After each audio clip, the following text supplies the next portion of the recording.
সুপ্রিয় শিক্ষার্থী বন্ধুরা, তোমরা সবাই কেমন আছো? আশা করি তোমরা সবাই ভালো আছো। এই ভিডিওতে ষষ্ঠ শ্রেণী হিন্দু ধর্ম শিক্ষা বিষয়ে রানী রাসমণি থেকে আলোচনা করবো। যারা চ্যানেলটি সাবস্ক্রাইব করে রাখলে তোমাদের অনেক উপকারে আসবে। রানী রাসমণি ছিলেন একজন মহিষী নারী। 1793 খ্রিস্টাব্দে রানী রাসমণির জন্ম। কলকাতার পুলিশ শহরের নিকটে কোন নামক গ্রামে তিনি জন্মগ্রহণ করেন। তার পিতার নাম হরে কৃষ্ণ দাস, মাতার নাম রামপ্রিয়া দাসী। তোমরা বাকিটা অবশ্যই মনোযোগ সহকারে পড়লে বুঝতে পারবে। তারপর দেখো, আজ শ্রী রামকৃষ্ণ সম্পর্কে তোমরা পড়বে।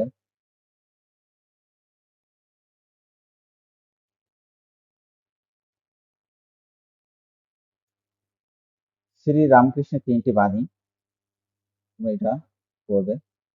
উপরের বিনিময় স্টলে ছবি দেখতে পাচ্ছি, এরকম একটি বিনিময় স্টলে কি কি জিনিস থাকতে পারে তার একটি তালিকা করো।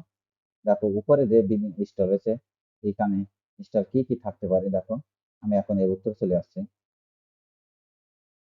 বিভিন্ন প্রকারের জেনারিক পণ্য যেমন খাদ্য, পেপার, পরিষেবা ইত্যাদি। কাপড় রূপান্তরিত জিনিস যেমন পোশাক, মোবাইল ফোন ইত্যাদি। অন্যান্য ব্যবসায়িক সেবা যেমন বীমা, পরিবহন ইত্যাদি। 4 নম্বর মুদ্রণ কপি সেবা। 5 অবকাঠামো সেবা যেমন ডিজাইন, অনুষ্ঠান পরিকল্পনা।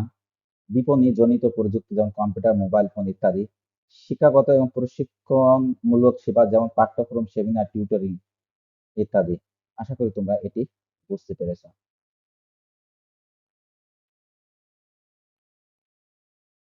তাহলে আজ এই পর্যন্ত। Thank you everyone.